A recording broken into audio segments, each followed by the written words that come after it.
Bab 6. Alika mulai berulah. Dengan kedisiplinan maka kita dapat jaminan untuk sebuah hasil yang baik. Namun kedisiplinan membutuhkan pengorbanan. Karena kedisiplinan selalu membawa kebaikan yang lebih besar nantinya. Alika, sang penjaga hati. Alika menangis mendengar pembicaraan sang oma dengan Aiman. Ia baru tahu kalau pemuda itu memang sengaja dipertemukan untuk menjaganya. Ada perasaan marah dan kecewa pada Aiman. Alika melihat pemuda itu meninggalkan gazebo tempat yang sang oma dan Bina bersantai. Ia menatap nanar.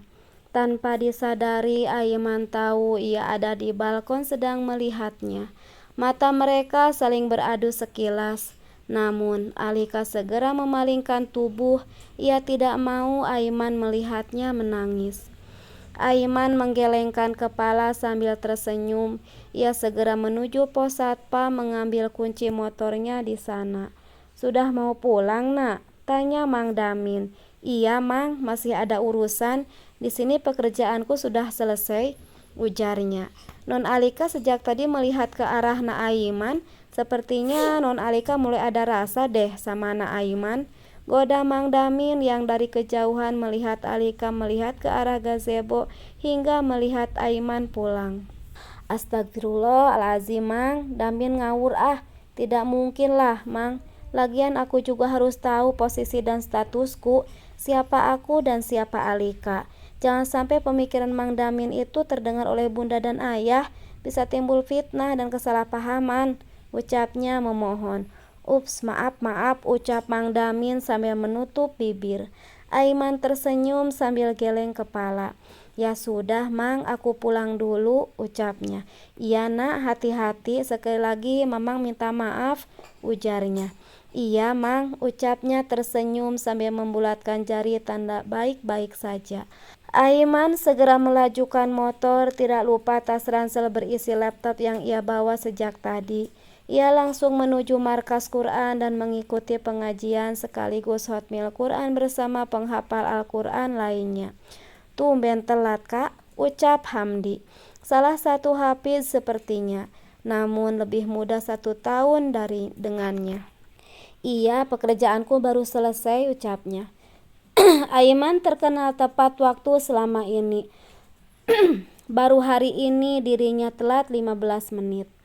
Pukul 7:30 Aiman datang untuk menjemput Alika. "Ikut sarapan dulu, Nak," ajak Abizar. "Terima kasih, Ayah, aku sudah sarapan tadi," ujarnya. "Ya sudah, minum dulu," ucap Ambar. "Terima kasih, Oma," ucapnya sambil mengambil minuman yang diambilkan Ambar. Alika sejak tadi hanya diam saja, tidak menyapa Aiman. Setelah menghabiskan minumnya, Aiman segera pamit untuk mengantar Alika. Gadis itu sudah menunggu di teras setelah pamit pada keluarga. Aiman segera melajukan mobil Alika. Gadis itu sejak tadi mendiamkannya. Jujur, Aiman serba salah dibuatnya. Ingin memulai berbicara, rasanya tidak enak hati, takut diabaikan atau bahkan disentak gadis itu. Jalanan juga padat merayap. Sejak tadi mobil yang ia kendarai terjebak kemacetan. "Nanti kira-kira pulang jam berapa?" tanyanya memecahkan keheningan. "Belum tahu," ujarnya datar. "Kakak dibayar berapa oleh mama dan papa untuk mengawasiku dan menjagaku?" tanyanya meremehkan. Aiman tercengang dengan pertanyaan Alika. Ia tidak menyangka Alika menanyakan hal itu, bahkan nadanya terlihat mengejek. Aiman mencoba bersabar supaya tidak terpancing dengan ucapan gadis itu. Ditanya tidak menjawab, tapi malah senyum. Ucapnya datar. "Aku tidak perlu menjawab pertanyaanmu yang aku rasa tidak perlu untuk dijawab," ucapnya masih dengan lemah lembut.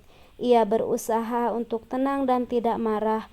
Beberapa hari dengan gadis itu, ia sudah mulai memahami sikapnya yang masih labil dan gampang marah. "Aku bisa membayarmu lebih mahal dengan uang tabunganku yang diberikan kedua orang tuaku," ucapnya sedikit sombong. Aiman hanya tersenyum menanggapi, "Terima kasih sebelumnya, tapi niat aku bekerja di keluargamu bukan mencari materi saja. tapi aku memang ingin mengabdi untuk keluargamu yang sudah turut andil membesarkanku, ungkap Aiman masih menunjukkan kesopanan. Halah, aku tahu kamu dibayar mahal oleh mama, papa, dan oma untuk semua ini, ucapnya terus meremehkan. Alika hanya berharap Aiman tidak betah menjadi sopirnya. Dengan begitu Aiman akan dipecat. Terserah kamu saja, ucapnya. Ia bersyukur tidak lagi terjebak kemacetan sehingga bisa melajukan mobil dan cepat-cepat sampai kampus. Alika semakin cemberut pemuda itu tidak luluh dan tetap sabar menghadapinya.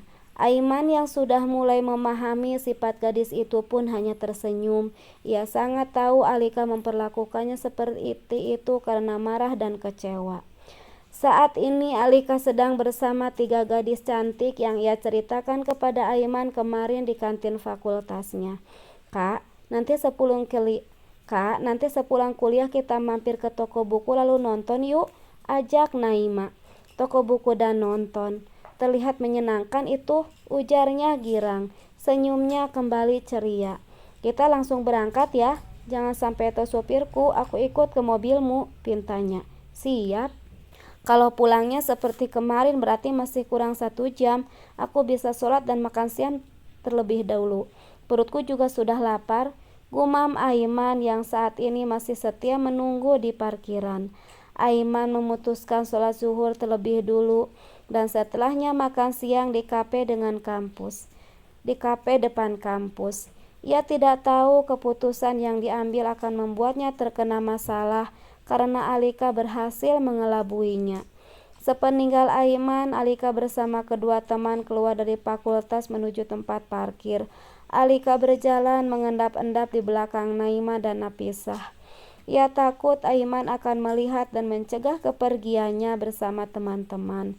Ia tidak mau diceramahi Aiman dan disuruh meminta izin pada sang mama. Naima segera melajukan mobilnya bersama Alika dan Nafisah, meninggalkan kampus menuju toko buku dan mal untuk menonton film.